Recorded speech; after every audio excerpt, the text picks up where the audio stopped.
Voilà, on se trouve ici dans un endroit que j'aime particulièrement, que j'ai créé quasiment de toutes pièces, que l'on appelle la Subérée, c'est-à-dire la plantation de chêne-liège. Car le chêne-liège, il n'y en avait pas dans les Cévennes, mais vu qu'il y en a de très belles plantations dans les Pyrénées-Orientales avec un sol identique, assez acide, et l'altitude à peu près identique aussi, un climat à peu près identique, je me suis dit que ça devrait pousser.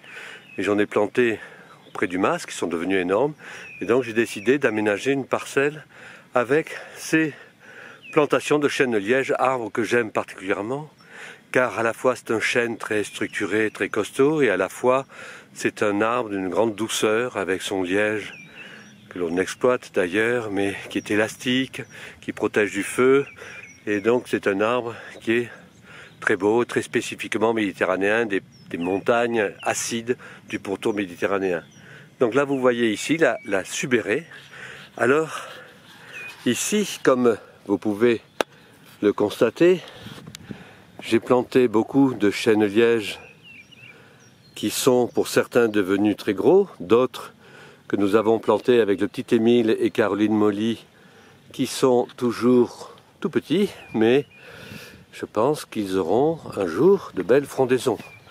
Donc voilà, j'ai passé, comme vous savez, les pins parasols, les chênes-lièges ont un des arbres de prédilection que j'ai planté régulièrement, et c'est à ce titre, comme le chêne-liège s'appelle le Quercus suber, que dans le pays, mais je pense que cette appellation est extrêmement abusive, évidemment, les gens m'appellent le Suberman.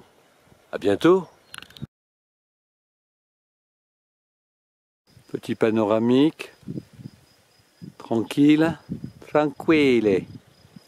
Chêne-liège provenant de 4 provenances: Espagne, la Costa Brava, Italie, Pistoia, côté de Florence, le Maroc, la forêt de la Marmora avec des glands comestibles, des chênes-lièges, et enfin en Segor et le Pays Basque avec les chênes qui viennent des plantations des Ériales dans les Landes du Sud.